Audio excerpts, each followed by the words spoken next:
What's up? Isang magandang hapon. Ito yung Sophia na nabaklas na yung forma natin dito.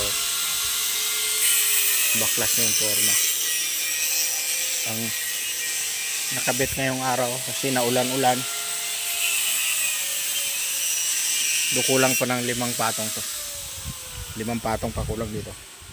Nakabit ngayong araw yung 2 poste. 2 sa dulo, naulan eh.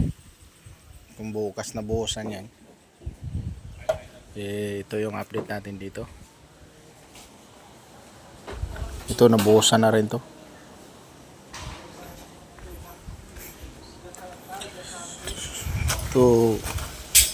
Itong puno na to, bala ko putulin siya rito. Tamaan siya sa git eh. Oh. Putulin natin yan. Yun, so what's up? Ito i-update natin sa SS4 project.